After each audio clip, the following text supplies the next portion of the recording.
بسم الله الرحمن الرحيم، والصلاة والسلام على أشرف المرسلين. في هذا الخبر المحزن حول اختفاء الامرأة الخمسينية في ولاية تيزي وزو، فقد تم العثور عليها متوفية وسط الغابة. جاء في هذا الخبر الذي نشرته صفحة النهار عبر الفيسبوك، كانت متوفية وسط الغابة. العثور على المرأة المفقودة في تيزي وزو.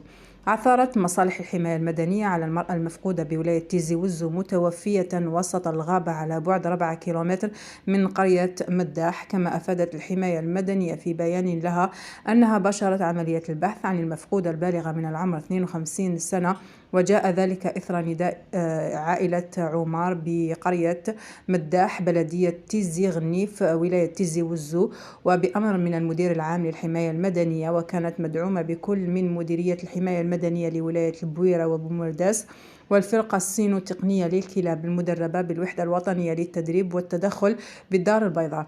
وفي تفاصيل عملية البحث ذكر بيان الحماية أنها وجدت بعض من ملابسها فولار زائد حذاء بغابة مداح. وتحسبا لعملية البحث تم تنصيب مركز قيادة عملي تم من خلاله رسم خطة عمل تشمل عملية تمشيط دقيق لغابة مداح والأماكن المجاورة، في حين سخرت المديرية العامة للحماية المدنية 120 عون حماية مدنية بمختلف الرتب و8 كلاب مدربة تحت قيادة رئيس الوحدة الرئيسية للحماية المدنية لولاية تيزي وزو، وبمتابعة شخصية من طرف المدير العام للحماية المدنية بمشاركة أفراد الجيش الوطني الشعبي ومصالح الدرك الوطني والأمن الوطني ومواطني المنطقة. هذا ما جاء في هذا الخبر الذي نشرته صفحة النهار عبر الفيسبوك.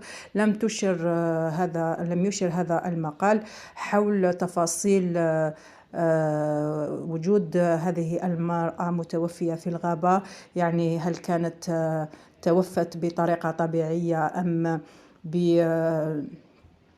يعني بعملية إجرامية أو حادث.